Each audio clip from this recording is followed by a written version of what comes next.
Hi friends, can't lose weight? Here are 10 protein-rich foods to eat daily to help with weight loss. Like number 10, black beans, which has all 20 amino acids that make up all your proteins. Now it's recommended that you eat 0.8 grams per kilogram per day of protein per lean body mass unless you are over 65, healing from surgery, pregnant or lactating, and those folks, you just need a little bit more protein. Here is the RDA for pregnant and lactating women. Second and third trimester pregnancy require about 1.1 grams per kilogram, and lactation requires a little bit more, 1.3 grams per kilogram. Here are expert opinions that I pulled for what may be a safer target for those with special circumstances. If you're over 65, you may want to consider increasing your protein to 1 to 1.2 grams per kilogram. If you're post-surgery, 1.2 to 2 grams per kilogram, and athletes are about the same range. There's quite a few special properties about black beans that make them a better quality protein than many other popular proteins that people choose to eat. This may be opposite of what you have heard, as historically, quality was defined by the best protein sources that can make a baby rat grow. Baby rats thrive on cheese and other animal products. People are not rats. And beans aren't directly animal products, although the animals that people eat can eat beans to grow.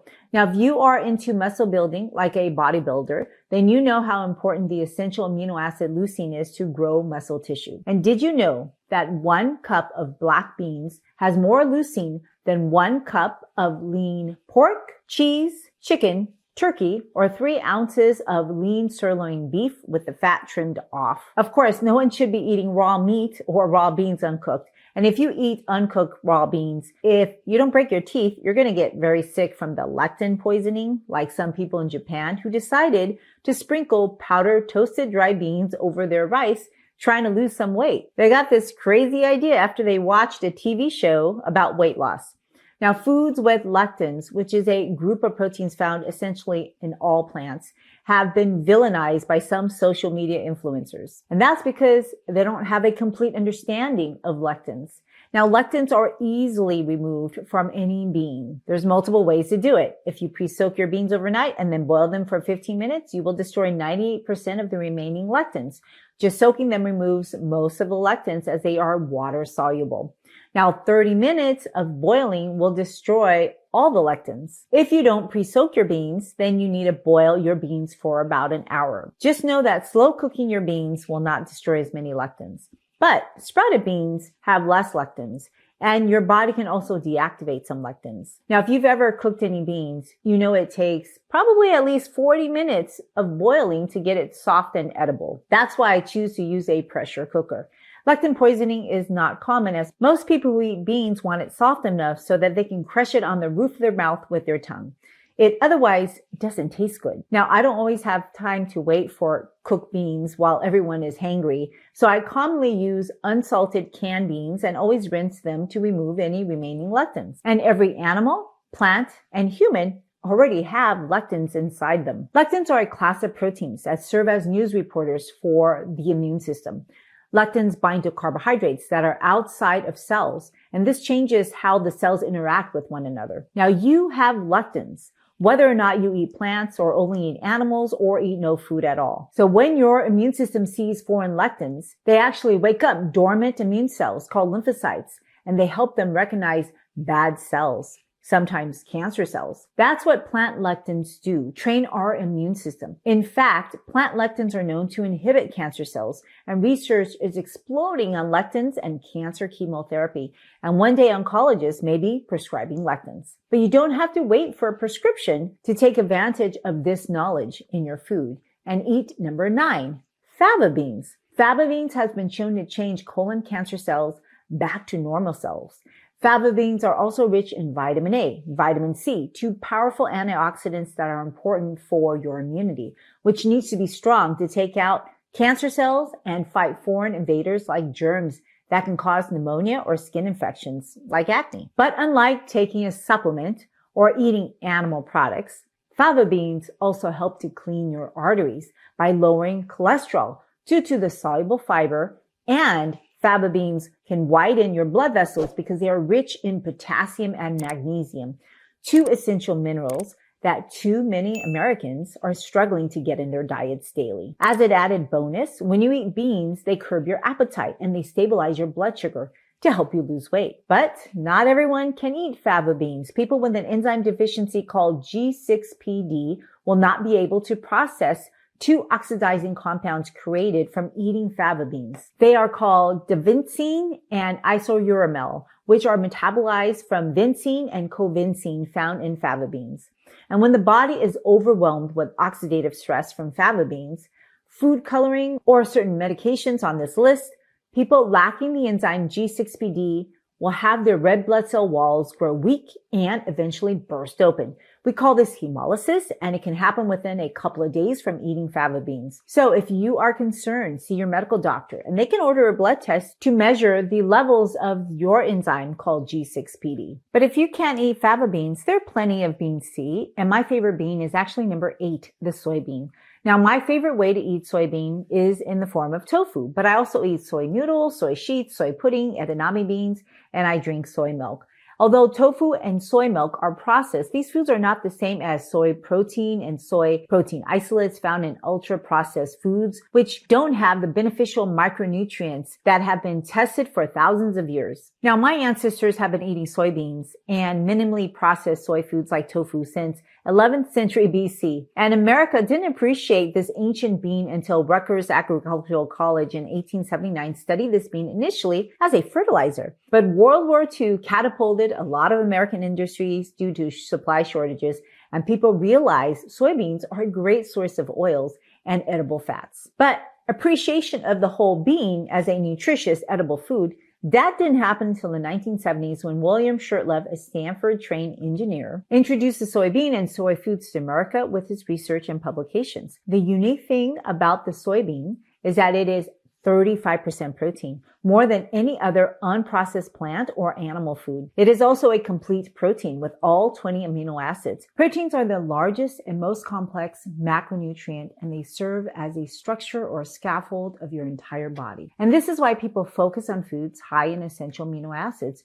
which are 9 amino acids that your body can't make. Proteins not only make your muscles, but your connective tissue that hold your bones and joints together, your skin and the hair on your skin, your bones, your blood vessels, the sacs that surround your organs, and proteins are a part of every cell in your body. Proteins also serve important functional roles. They are the Uber drivers for molecules in your body that don't dissolve in blood, like fatty acids, medicines, and cholesterol. And by the way, have you ever checked your LDL cholesterol?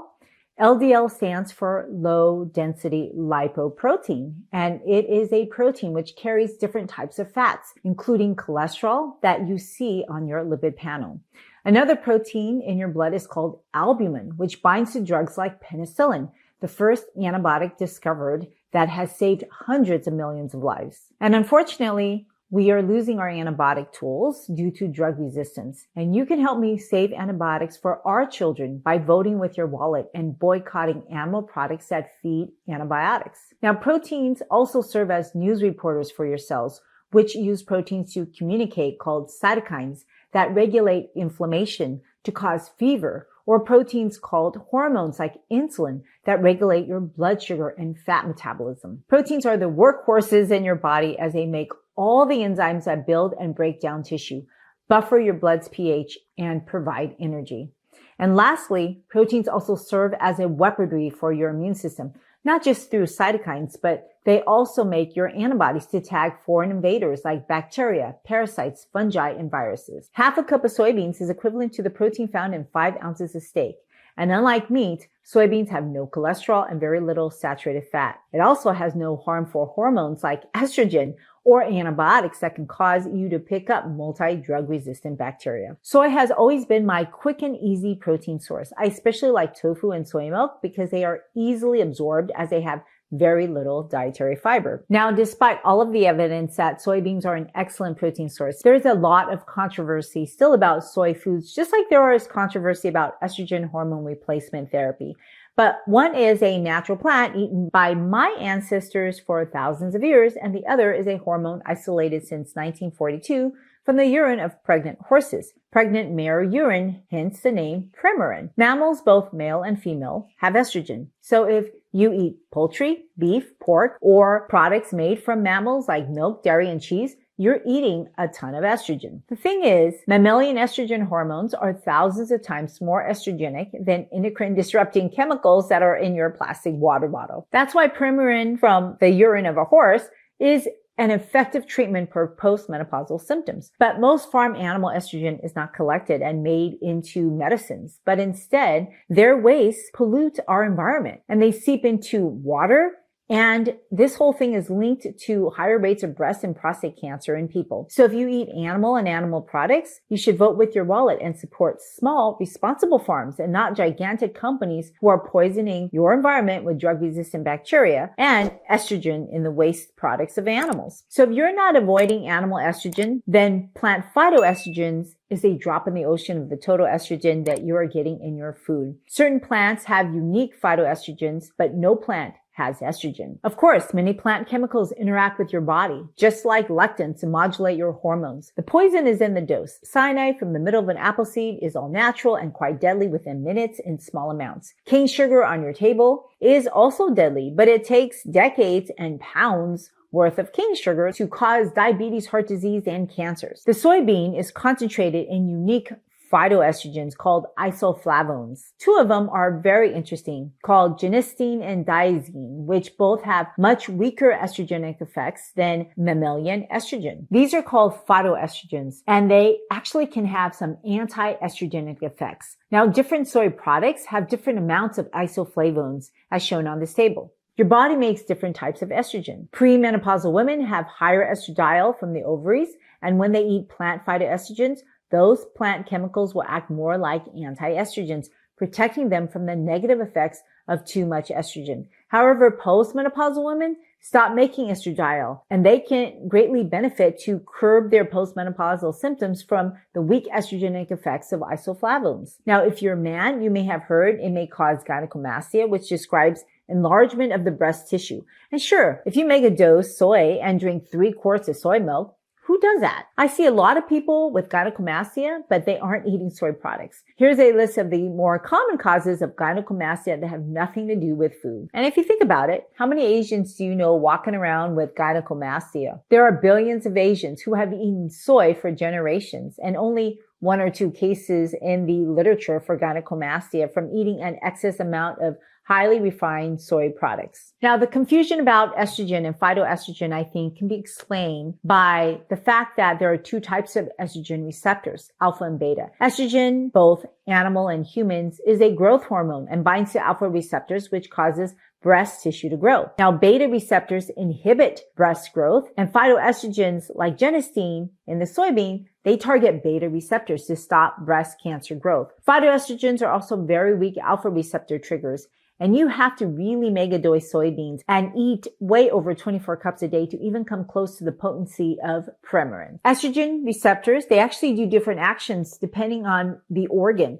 So activating alpha receptors in the uterus promotes the uterus to grow. And that's why Premarin increases the risk of breast and uterine cancer. Now, if you have an estrogen receptor positive cancer, you may be offered tamoxifen, which blocks the receptor to compete with your own estrogen to prevent the cancer from growing. But it's best not to get cancer, and that's where soy is very powerful. Women who eat soy can reduce the risk of endometrial cancer by 30%, and as an added bonus, it can dramatically reduce menopausal symptoms without the nasty side effects of medications like Premarin. Now, if you're on Premarin, don't just stop it. Talk to your own medical doctor, because for you, the benefits may outweigh the risks. Another bonus of soy milk is in the prevention of bone fractures. Now, this study showed an increased bone marrow density, especially in the lumbar spine.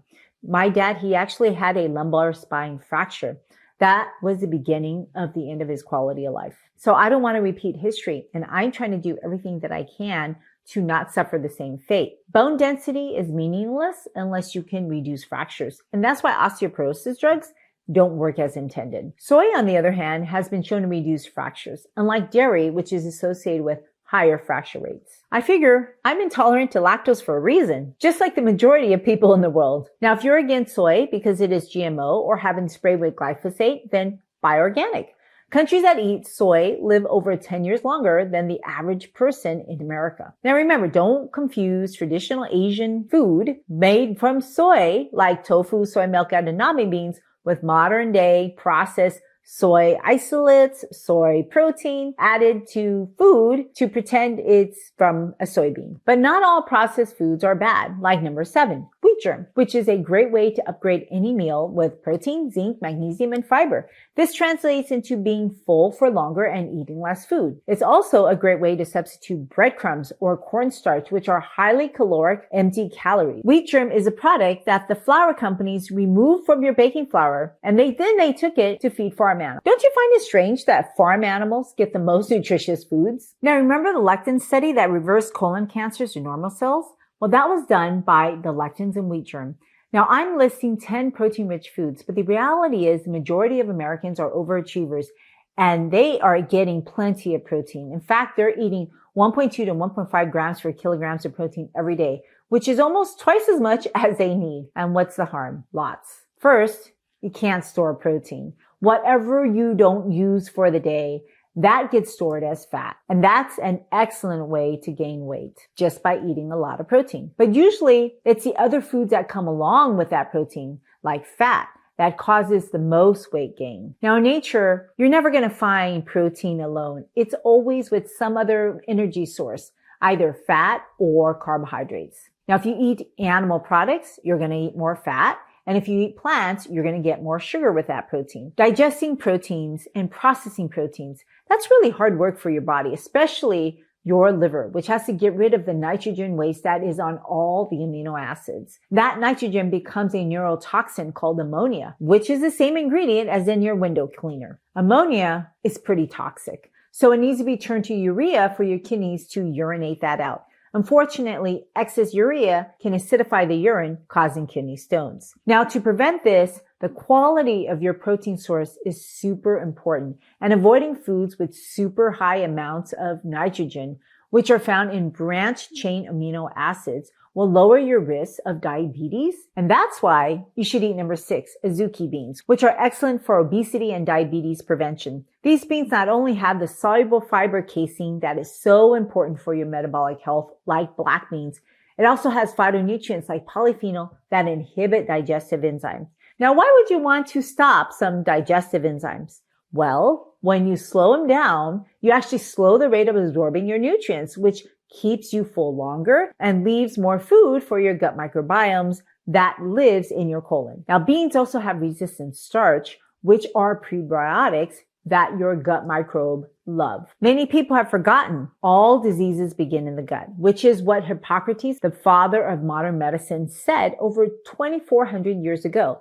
As a result, we have destroyed our gut microbiome with antibiotics, glyphosate, and eating foods without any fiber. Now, however, it is never too late to repair your gut, as your body is resilient and the microbes are resilient. You just have to feed them enough fiber and a diversity of polyphenols. The target for fiber is 30 grams a day. But unfortunately, many people fall short and can't even reach 15 grams a day. And that's why every opportunity that I have, I make sure that my food is fiber rich, and I encourage my kids to eat more whole food fiber. But they don't always have the time, and that's why number 5, peanuts are a convenient and nutritious health food. Now, my dad grew up during the World War II era, and he learned quickly peanuts were packed with nutrients. A cup of peanuts also has 39.94 grams of protein.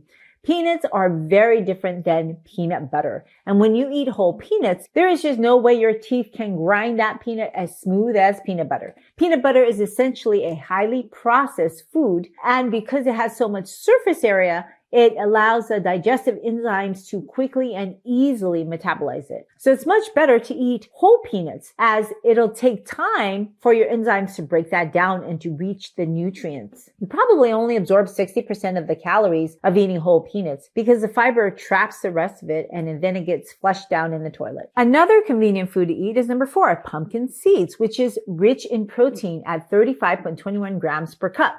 Now, I usually sprinkle them in my salad or add them to grains and beans, and I try to eat a little every day. Not only because they are full of protein and fiber to reduce blood sugars, weight, and cholesterol, but pumpkin seeds all help to maintain healthy hair, as shown by this randomized trial on hair growth. That's the benefit of eating whole foods. It talks to your entire body in so many ways. Now, if you don't like peanuts or pumpkin seeds, then how about number 3, almonds? A cup of almonds have 28.93 grams of protein, and they too have the benefit of being convenient. Now, did you know that almonds reduce skin wrinkling? People who eat lots of meat and processed foods simply look older because they have a ton of skin wrinkling. It makes sense. They're eating foods that constrict their blood flow. And as a result, the smallest, tiniest blood vessels called capillary, they go to your skin. They're struggling to get blood flow to get nutrients to your skin. But you can begin to reverse that damage with number 2, lentils, which has 50 grams of protein in a cup that's pre-cooked. Lentils, unlike beans, are easy to cook and can be whipped up in 15 minutes. There's no need to pre-soak them, but I usually at least rinse them. Sometimes I'll cook it in veggie broth, maybe 3 cups of broth to 1 cup of lentils, and I add a couple of bay leaves and a couple of tablespoons of equal parts turmeric, onion, cumin powder. If it is too dry, I'll just put in more water and then bring it to the boil with the lid on top. Now, I don't like to add salt to my food, but for my family, I will add a tablespoon of miso paste, which is the only sodium salt proven not to raise blood pressure. This is not surprising because miso is made from fermented soybeans. Without eating enough of the right foods, you won't get protein. And without protein, the body won't grow, heal, or defend itself against infectious diseases like pneumonia, which remains the leading cause of death around the world. Our 9th U.S. President, William Henry Harrison, served literally 1 month in office because he died of pneumonia. But eating excess protein is also bad unless you're actively building muscle like athletes and young children. The rest of us will just get fat and fatty liver and a weakened immune system because there's no way for your body to store that extra protein except as fat. So unless you have special needs, like trying to heal a gaping ulcer, if you're eating enough food to maintain your weight, you're likely overeating protein, probably about twice as much or more than you need. Now, the number 1 highest source of natural foods, if you exclude chicken gizzard on the USDA list of protein, is pink beans, which are 44.02 grams of protein and only 0.05 grams below the chicken gizzard. Pink beans, or Santa Maria pinquitos, are similar to pinto beans, and they have a rich, meaty flavor. They should be pre-soaked and cooked with the methods that I outlined above. And as you can see, it is quite easy to meet your RDA of protein for the day. However, if you have never eaten beans regularly, don't just dive in and watch this video to see how to best start.